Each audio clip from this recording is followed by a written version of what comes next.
Good morning. Welcome to Cause, Creating and Understanding Self-Empowerment. This is 4th of July. You know, there's a lot of people in, so these days, like a day like this morning, I'm able to do a podcast with Dwight. I explained to him what it was, right? He know it's based upon reentry, but I let, as you all know as the audience, I just let the person that's a guest on the podcast just go where they want to go. But anyway, Dwight, how was your reentry? Well, it was pretty much good. Upon my release, well, I actually been out maybe like a month now, and upon my release, I mean, it's been a little nervy a little bit, but each day go by, I'm finding my way and everything. Just getting you know, reacquainted with my family, reacquainted with society, but everything is looking uphill now. Yeah. How Yeah. long were you gone? I was gone for 7.5 years. It's a long time. Yeah, 7.5 years I've been away. Yeah. 7.5 years, man. And it was a struggle, a day-to-day struggle, when you're incarcerated and everything. And I mean, but me and my family, we made it through. Right. We made it through. So what's been your strangest experience since you've been out? Since I've been out, just basically being in public places. I was so used to being confined to cells and being confined to little, small areas, and so just being in public, just period. I mean, it is real strange. It's beautiful though, it's real strange, but it's nice. So bit by bit, day by day, I'm getting used to it back again. And I tell people that all the time when I be in my space. They be like, you always by yourself sometimes, even when at home. I say, sometimes space ain't just for astronauts. Right. Because we've been in crowded areas among people and all that. So space is very important to a lot of us that's coming out and things. So where you left from? Well, I was actually in Pollock, in Pollock. All right. Yeah, Pollock, and I was at the Pollock camp. Okay.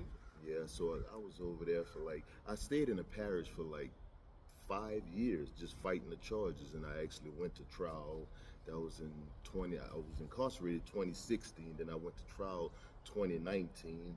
That's when COVID happened, so I basically stayed in the parish until I was transferred to Pollock camp. Right, and I know you just got a job because every morning when I'm going to work, I generally see you in the kitchen with your books and your tablet and you're writing something and stuff like that. Yeah. So I see you dress and stuff. So what kind of job you got? Well, basically right now, I'm working at a fuel zone right now. Just something just to start off with. It's out there in Lafourche Parish. Right. But just I wanted something that can be real slow, that I can slowly, just gradually mend my way back into society. I just didn't want anything that was so fast paced or what have you. Right. Because I'm usually into sales. Right. But I just didn't want anything that was so fast paced. So I'm out there at the fuel zone where I could just kind of breathe a little bit. Right. And I mean, it's just really the setup just to get out too, because you can't leave out here. And one thing about these people, they'll let you adjust how you want to work. A Right. job that's, comfortable for you. You can change your jobs and all that. Because I have seen a bunch of guys change their jobs, Some of them got 2, 3 jobs. I had a guy the other day had 3 jobs, Right. So, so I like myself, I'm looking for a night job. So, so you just gonna stay with one employment? Yeah, just for the time being. That way I could have a little more time for myself. Also time for myself where I can still continue on with my studies. Right. And everything, because I just don't want to lose total focus just on jobs and everything. I want a steady income coming in right now, but also I still want to just stay focused with getting myself together spiritually, mentally, and everything, and have to be physically now. Right. Right. So yeah, I just kind of just don't want to come out here right now after 7.5 years and just totally lose myself in somewhat of like a rat race or what have Right. you. And I still have to get reacquainted with my family, because I mean, being away for so long, you just kind of get disconnected. It doesn't matter how hard you try and Right. talking on the phone with them, letters, and what have you. visits or what have you, but there's nothing like being actually there with them. Right, because I'm going through that, kid. I got married in jail, but I mean, my wife was my girlfriend for years, right? And I mean, I've been with her since she was 21 and I was 30. So, but now living in the house again, it ain't like when we was young living in the house. You know, it's all about getting it.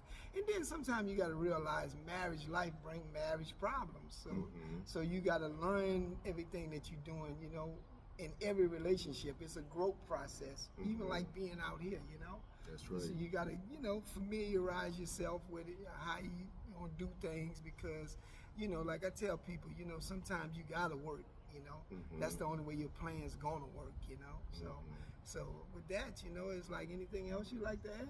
Well, not really. You know, I'm kind of camera shy a little, Right. but I would like to add that I'm glad that you're doing, you know, these various of different things. You know, getting people input in reference to re-entry and everything, and just sometimes, I mean, just letting people express themselves, then being able to show other people or give them an idea of what's going to happen when they're released or what have you. You know, and just give them encouragement. Right, That's right. what I would like. I would like people to be just encouraged. You know. Right. And that's what I'm also trying to develop, like a template for guys getting out, you know, because I got a vision for myself, right? And everything is like low hanging fruits. I mean, hey, we here, start doing something here, you know what I'm saying? Exactly. Because all this stuff gonna come in, you know, as you go along. And like I tell people, you know, sometimes start things and then learn your lessons. Sometimes we'll wait to try to learn our lessons and start things, and then we'll get distraction and we'll never be able to start it. So just have the courage to just try anything, you know, that you think they're going to enlarge your life, because life is about becoming. Yes. You know, you said it's your first time on the camera. Yes. This is my first time trying to do a podcast, you know. I mean, I was in jail over close to 26 years, you know. Right. So I came out trying to do this, and a lot of brothers, you know, like, and by the way, you know, I asked some of the females the other day, and they gave me their word, because a lot of people asked, when you gonna have a female on the show? Right. So a few of them gave me their word that they would come on. So be looking for that, you know. So on that, like I told a few of you all, I have more problems with Instagram if I go too long, whereas all the rest of them I can pull a trigger and I get it right on. So with that, you know, we're gonna leave you like I came. All right? That's right. That's All right. right. And Thanks thank for you being very here. much, Ms. All Keith. right, Thank you brother. very Thank much. you. I appreciate that. All right.